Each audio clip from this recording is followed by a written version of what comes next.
16वीं सदी में सिखों के प्रथम गुरु पूज्य गुरु नानक देव जी का जबलपुर में आगमन हुआ। तब जबलपुर में घना जंगल हुआ करता था।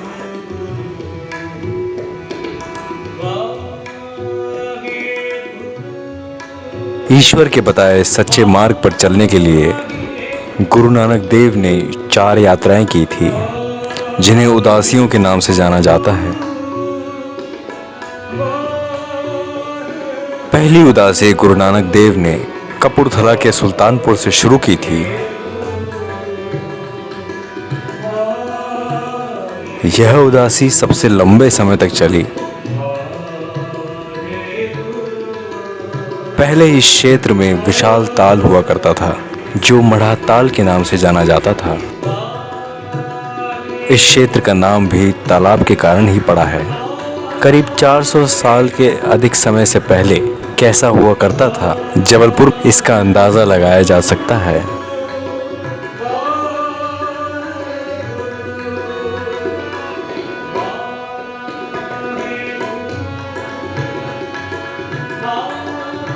गुरु नानक देव के जबलपुर पहुंचने पर उनके साथ मर्दाना भी आए थे।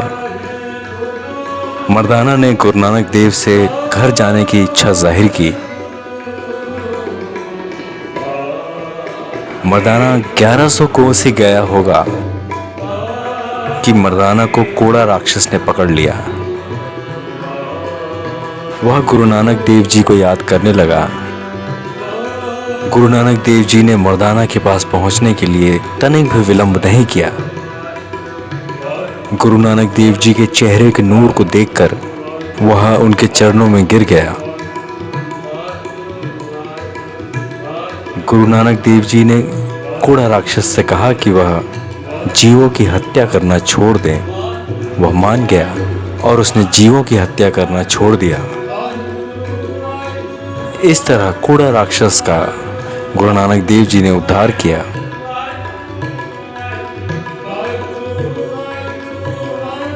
अमरकंटक से होते हुए 1964 सदी को आए थे जबलपुर में, और इस धरती को पावन से अपने चरण कमल द्वारा पवित्र करें और जबलपुर के सुहावना बनाए। तो गुरु नानक देव जी की यहाँ पे बहुत मेहर है।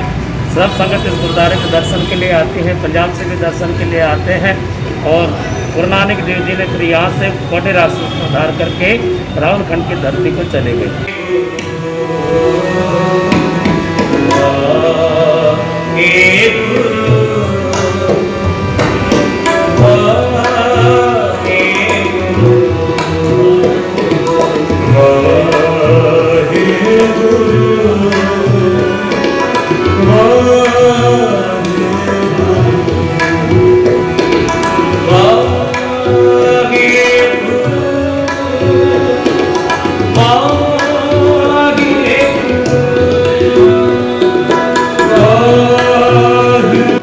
गुरु नानक देव मर्दाना को लेकर मड़ा ताल आए और यहाँ पर कुछ दिन बिताने के बाद पन्ना, भोपाल और बिहार के धौलपुर की यात्रा पर निकल पड़े।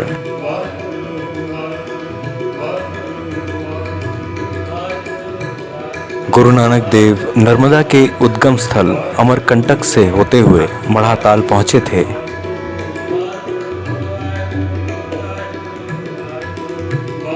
गुरु नानक देव के चरण मड़ा ताल की धरती पर पड़े थे, इसलिए सिख सभा के द्वारा यहाँ पर एक गुरुद्वारा बनाया गया और यह अब मड़ा ताल गुरुद्वारे के नाम से जाना जाता है। और दिन भर श्रद्धालुओं का आना जाना लगा रहता है। विशेष मौक़ों पर दूसरे राज्यों से भी श्रद्धालु इस गुरुद्वारे में आते हैं।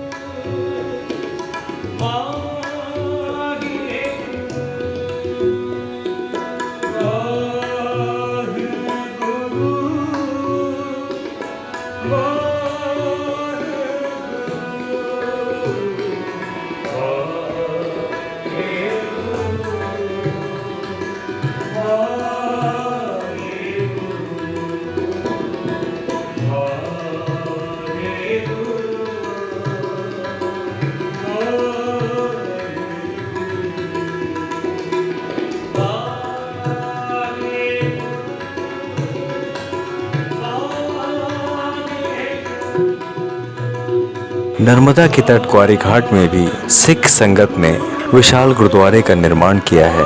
सिखों का मत है कि गुरु नानक देव यहाँ भी आए थे।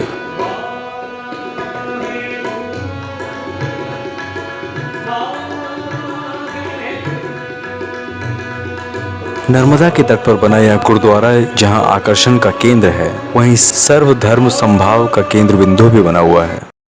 आज हम यहाँ जबलपुर संस्कार धानी में नर्मदा नदी के किनारे सुशोभित गुरुद्वारा ग्वारी घाट साहिब, जो कि गुरु नानक साहब सिखों के प्रथम गुरु के चरण स्पर्श प्राप्त यह पावन धरती नर्मदा की गोद में यह विशाल गुरुद्वारा ग्वारी घाट के नाम से प्रसिद्ध है। यहाँ पर गुरु नानक साहब 1507 ईस्वी में जब उनकी पहली यात्रा कपूरथला पंजाब से शुरू हुई और वह दिल्ली, उत्तर प्रदेश, दक्षिण से होते हुई महाराष्ट्र से होते हुए जब यहाँ से अमरकंटक इत्यादि से होते हुए मंडला से यहाँ पहुँचे तो यहाँ पर एक सरबंग ऋषि नाम का एक ऋषि रहता था जो कर्मकांड इत्यादि में व्यस्त था, लेकिन गुरु नानक साहब ने उसे एक ईश्वर का, एक सत्य का मार्ग की उससे चर्चा की, उससे विचार किया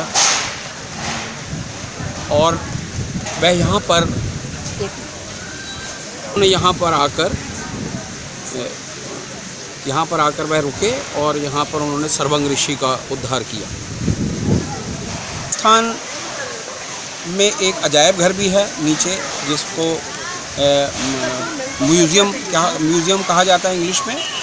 उस स्थान पर सिख इतिहास का पूरा वृतांत जो है वो सिलसिलेवार प्रदर्शित किया गया है। प्रथम मंजिल पर हमने यहाँ पर जो एक विचार गैलरी है उसका इंतज़ाम किया, जिससे आम लोग जो आते हैं यहाँ पर, क्योंकि बहुतायत लोग जो है वो गैर सिखों की है, इसलिए पूरा जो गुरबाणी का लिखत है वो सब हिंदी में करने का प्रयास किया गया है। इसके साथ ही यहाँ पर एक होम्योपैथी दवाखाना भी है जो हर इतवार को खुलता है। यहाँ पर रोटी बनाने की मशीन भी है, जहाँ पर जो माता के उसमें जाती है यात्राएं, उसके लिए यहाँ पर लंगर इत्यादि बनाया जाता है। गांव वालों के लिए जिस समय वह भोज का लंगर का इंतज़ाम करते हैं, अपने त्योहारों के समय यहाँ से जो है वो उनकी मदद की जाती है आटा वगैरह लगाने में। तो यह स्थान हम कह सकते हैं कि सर्वधर्म संभाव का एक ऐसा स्थान है जहाँ पर केवल सिख नहीं बल्कि सभी धर्मों के लोग आकर यहाँ पर नतमस्तक होते हैं। यहाँ पर आकर वह गुरबानी सुनते हैं, उसके साथ ही सेवा के द्वारा नौजवान जो हैं जुड़ते हैं, सेवा करते हैं और ईश्वर का नाम लेते हैं।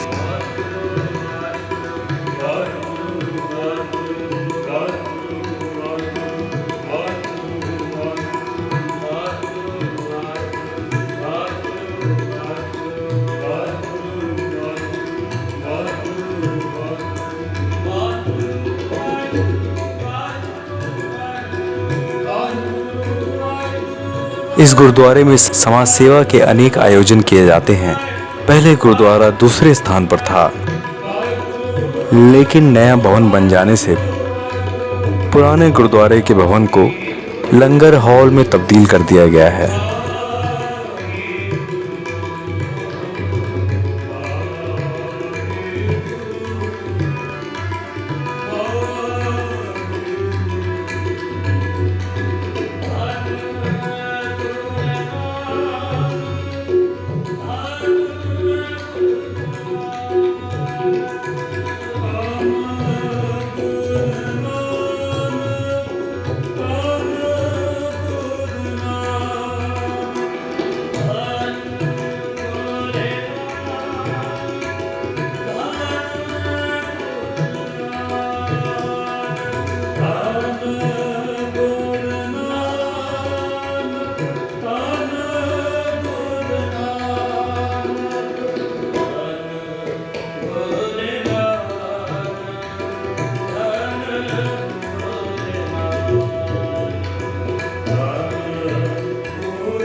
मढ़ाताल और ग्वारीघाट आए थे गुरु नानक देव।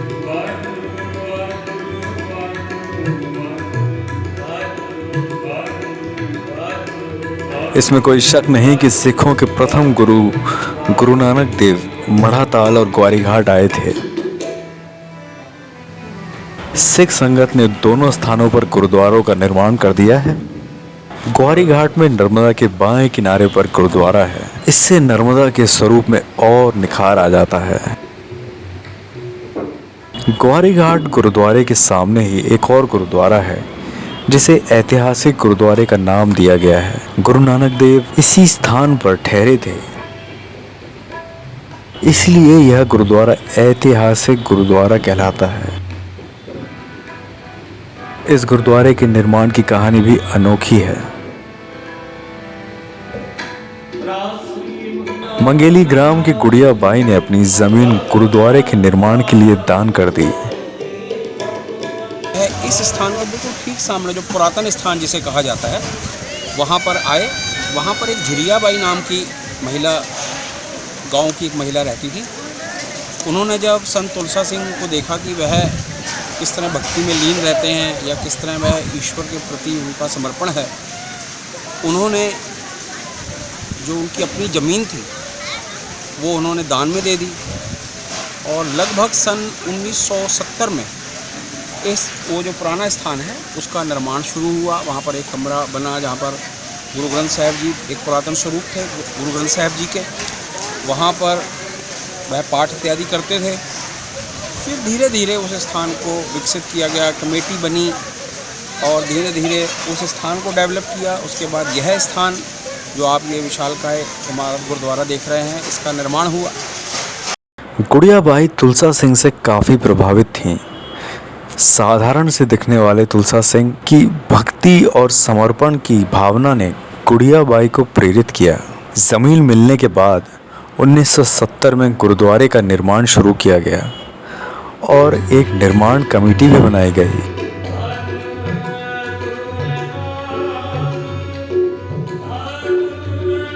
नर्मदा के तट पर नया गुरुद्वारा बन गया है और अनेक कार्यक्रम इस गुरुद्वारे में आयोजित किए जाते हैं।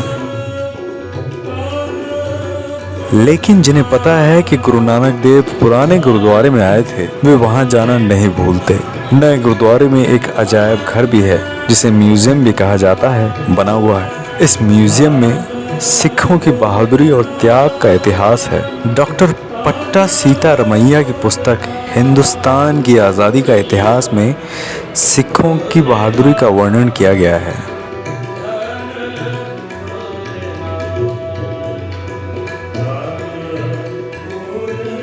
म्यूजियम में सिखों के 10 गुरुओं की तस्वीरें भी बनाई गई हैं। इसके अलावा अंग्रेज़ों और मुग़ल बादशाहों के जुल्मों की दास्तां भी तस्वीरें बताती हैं।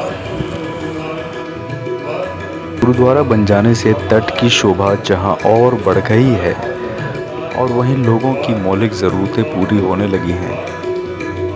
यहाँ पर स्थित होम्योपैथिक डिस्पेंसरी कई लोगों को जीवन दान दे चुकी है। इसमें कोई शक नहीं कि सिख कौम एक बहादुर कौम है।